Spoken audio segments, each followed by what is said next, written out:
twangy as I can get. Okay. But it sounds better without the door. Yeah? Well, that was your new sound.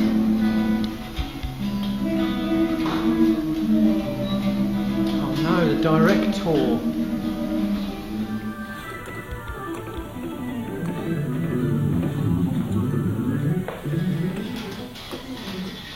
We'll go through it anyway and then discuss.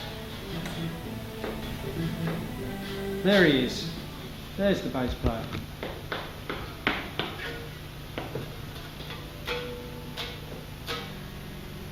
Sorry, Nick. Aha!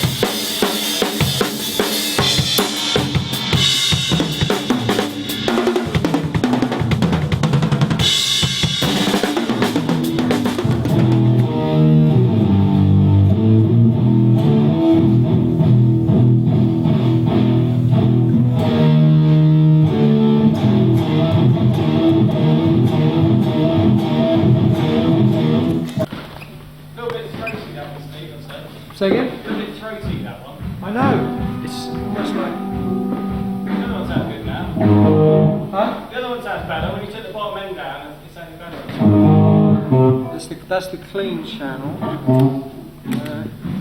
Might be the room in there. I put the amp on half power, so.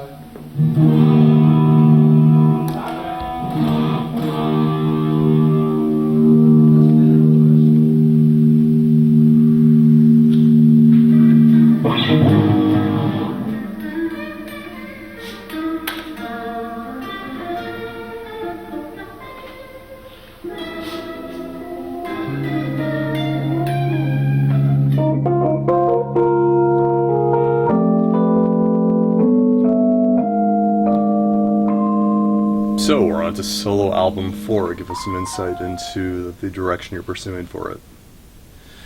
Yeah, well, it's the same band. So it's Guthrie Govan guitar, Marco Minnemann drums, Nick Beggs bass, Adam Holtzman on keyboards.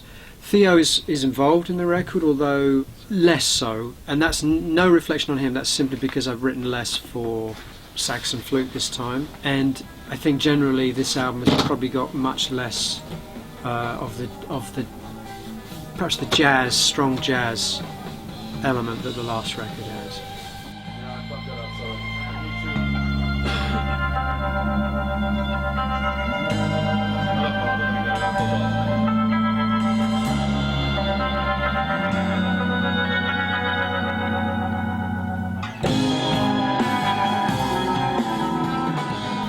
In some ways it seems like the next step to me from The Raven, but whereas The Raven was fairly consistent in tone, because it had such a strong sort of concept, and also I kind of was very much into that idea of making an album that sounded like it almost could have been made in 1972, like a real vintage, old school progressive rock album, and I think we did that, and I'm really proud of the fact we did that and did it pretty well.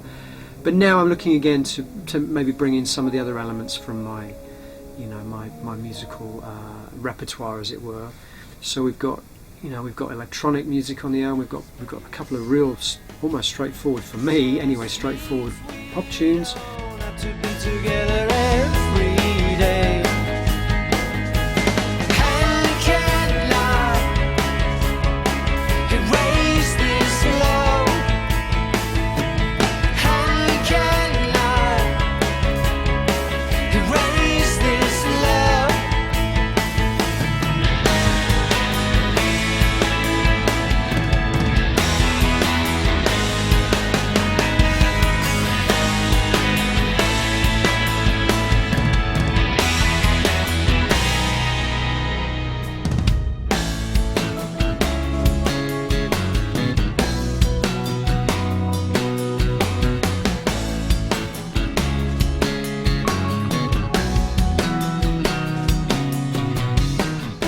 But we've also got 3 tracks that are long, more progressive influence tracks too.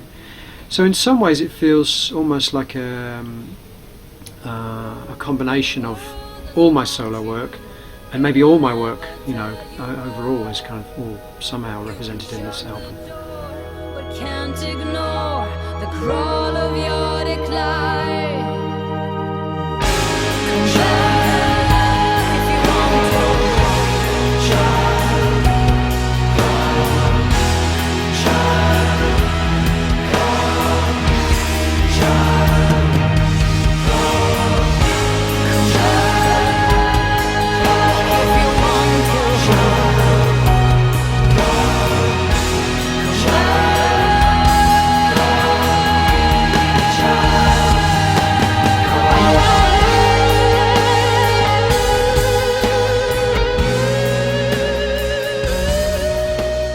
How has the chemistry of this band changed over time, and how is it reflected on this album? I think last time it was quite, because we've kind of working together really for the first time. In fact, when we recorded The Raven, I think on that particular record we tended to play quite safe, or I tended to play quite safe in how I would kind of if you like, bait the musicians.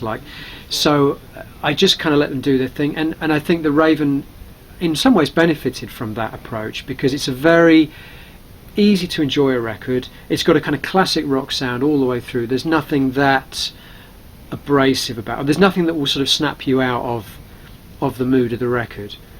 This time I'm kind of pushing them a bit harder into experimenting with, particularly Guthrie, with sounds and textures, and not just sticking to sort of the classic rock palette of sound, which is what I wanted to do anyway on The Raven. It's not, I'm not trying to suggest to you that it wasn't the way I wanted it to be. That is the way I wanted that record to be.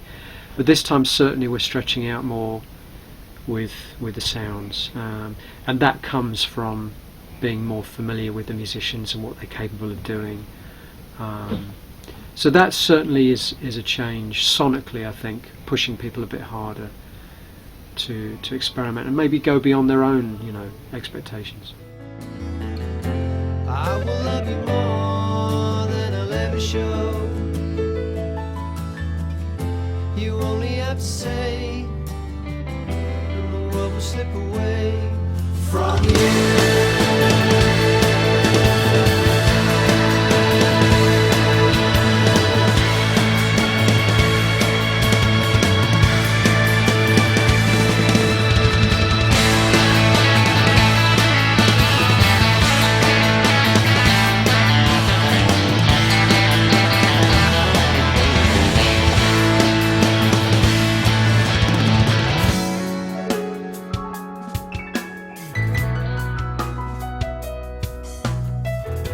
The basic story or concept of the record just kind of boiled down to one sentence. It's about a woman growing up who goes to live in the city, very isolated, and she disappears one day and no one notices. That's kind of like the basic, just in a nutshell, the concept of the album. There's a lot more to it than that. Sometimes we would head down to Blackbird's Moor to watch the barges on Grand Union in the twilight. She said the water has no memory. The seed for me was seeing this film about this woman who died in London. It's a documentary called Dreams of a Life, and it's a documentary about a woman called Joyce Carol Vincent, who was found dead in her London apartment, and she'd been there for 3 years. Now, what's really interesting about this story, and if you see the documentary, it's fascinating, is that your initial reaction when you hear a story like that is, a little old bag lady that no one notices, no one cares about. She wasn't. She was young, she was popular, she was attractive, she had many friends, she had family, but for whatever reason, nobody missed her for 3 years. There was something about that had so much pathos and so much to say about what it is to be living in the city in the 21st century.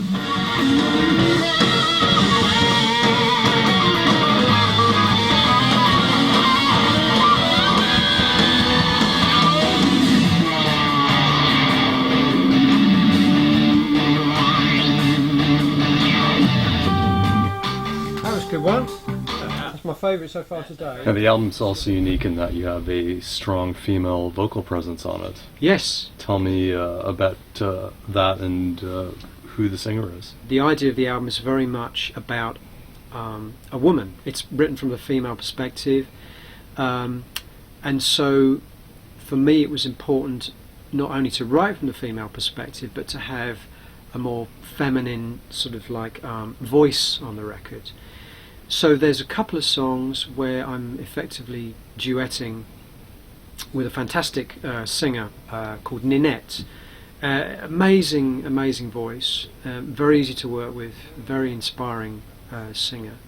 So she is like providing the female voice on this record, and some of the tracks are written completely, in the first person from a female, the female voice.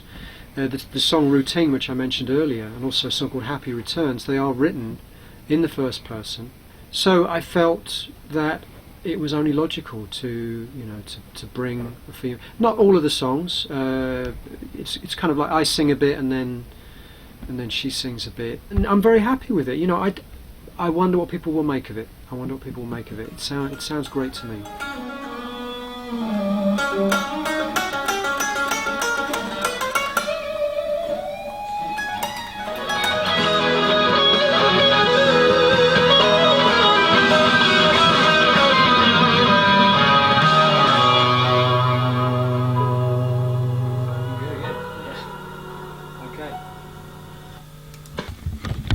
Fucking good also. I didn't really have a strong preference for which pickup, did you? No, they both sound good. Yeah. Do you want to come and have a listen? But also I went through a period of listening to a lot of Kate Bush. Probably my favourite Kate Bush album is The Dreaming. It's just astonishing record, vocally particularly. What she does with her voice on that record is just, nobody has ever bettered it for me. And there's one song on that record called All of the Love, and there's a beautiful moment where her voice breaks off and the voice of a boy chorister takes over and effectively sings the chorus. A choir boy sings the chorus, and I've always loved the sound of boy choristers. So we've actually got a 12-piece boy choir group coming in to sing.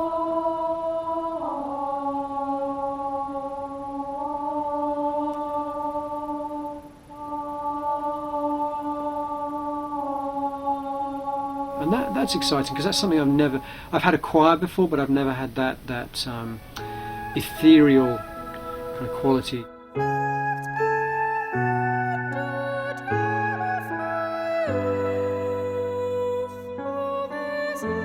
And there's also a part for a solo boy chorister, as in the Kate Bush track, on a song called Routine.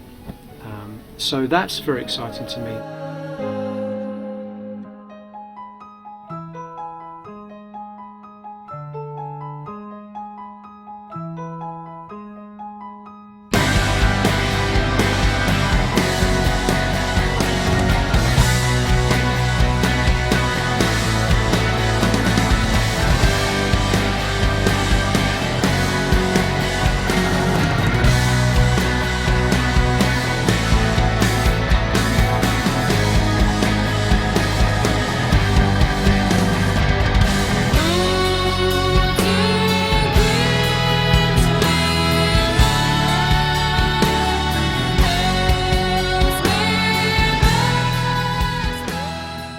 I mean, it's obvious in a way that what you take in affects what you put out, and so my input has always affected my output very strongly. And as you know, I love music and I'm a student of music.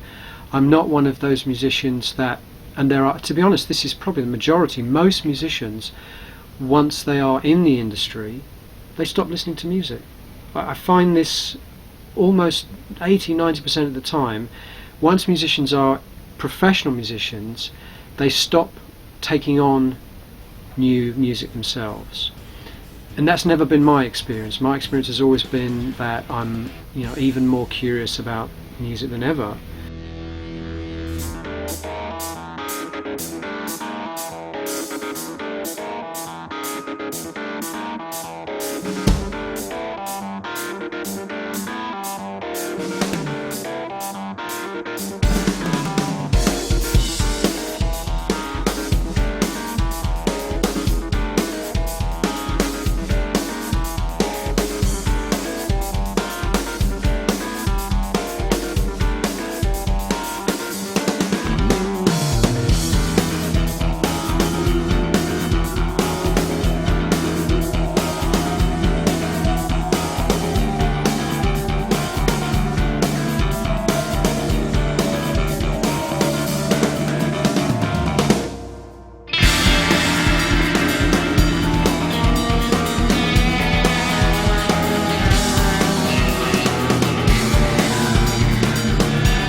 So I understand you have a large-scale packaging concept for this record.